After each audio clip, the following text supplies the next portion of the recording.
Provincial politics next. Canada's first provincial election in a pandemic. First election of any kind in a pandemic has a clear winner this morning. The Progressive Conservatives in New Brunswick solidified their power last night. They won re-election and moved from minority to majority status. Premier Blaine Higgs says that will provide more certainty for his government and for all New Brunswickers. Tonight we have a newfound commitment to each other and to our government's plan. New Brunswickers have voted for leadership that is prepared, for leadership that has been tested and will continue to be tested, and for leadership that will make tough and balanced decisions to keep our province moving forward. Come what may in the months and the years ahead, we know we'll have stability and experience leading us through these challenging times. There he is, the re-elected Premier Blaine Higgs at what is a comparatively subdued victory celebration. One indication, you can see how few people are there, how much COVID-19 changed the election. It certainly affected the campaign. And we're talking about all of that with Brett Ruskin, who is still in New Brunswick on the story for us today and now outside the legislature. It'll be the Progressive Conservatives taking up even more of the seats inside that legislature when it resumes, Brett. And that's exactly what Blaine Higgs was hoping when he called this snap election nearly 30 days ago. That's what Blaine Higgs was hoping for, Heather, and everyone was hoping that this election went off without a hitch. Again, the first provincial election to happen, the first major election to happen in Canada throughout this pandemic. And by all accounts, it seems to have gone smoothly. Even though there were hundreds of additional mail-in ballots, there was hundreds of additional staff members and volunteers brought on by Elections New Brunswick, and all that COVID-19 protocol that had to be maintained throughout, it all seemed to go well. The results rolled in fairly quickly last night as all the votes were counted. And what were those results in the end? Well, Blaine Higgs did obtain his majority government that he wanted, adding 7 seats to his existing 20. So he got 27 seats for the Progressive Conservative Party. The Liberals fell to 17 seats. Again, the Liberal Party provincially led by Kevin Vickers.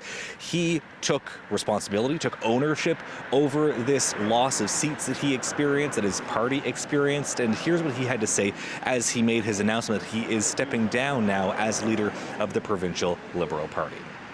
I know that many of you are disappointed by the results, and I take full responsibility for it. As a result, I will be resigning as leader of the Liberal Party of New Brunswick. Under the leadership of a new leader, I know that the Liberal Party will continue to be a strong voice for all New Brunswickers.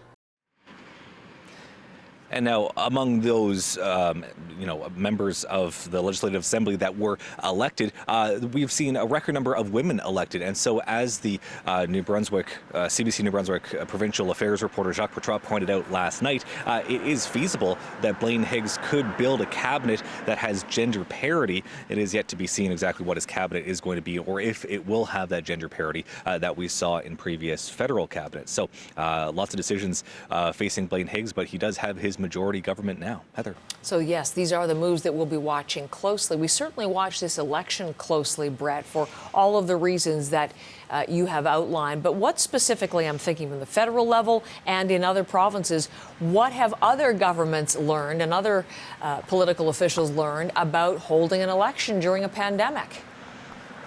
Sure. Well, it'd be nice if there was, a roadmap, a new structure for a COVID campaign. But it's tough to point to which strategies worked, which strategies didn't. For example, both the PCs and the Liberal Party said that they would not be, door knocking, doorbell ringing, having all of those thousands of small conversations at people's doorsteps. They wouldn't be holding major rallies either. So similar strategies, but obviously different results. And so it will be interesting to see if other minority governments in the country, for example, John Horgan in BC, Dennis King on Prince Edward Island, even Justin Trudeau federally, who all hold minority governments, will now take this opportunity to say, hey, listen, the electorate in New Brunswick didn't punish the governing minority government for holding an election during a pandemic. Maybe this is my opportunity to call an election as well, to secure that majority that every leader certainly wants. So it'll be interesting to see if that informs any decisions in the short and medium term for those other leaders in Canada. Heather. Brett, thank you very much. Brett's in Halifax for us this morning.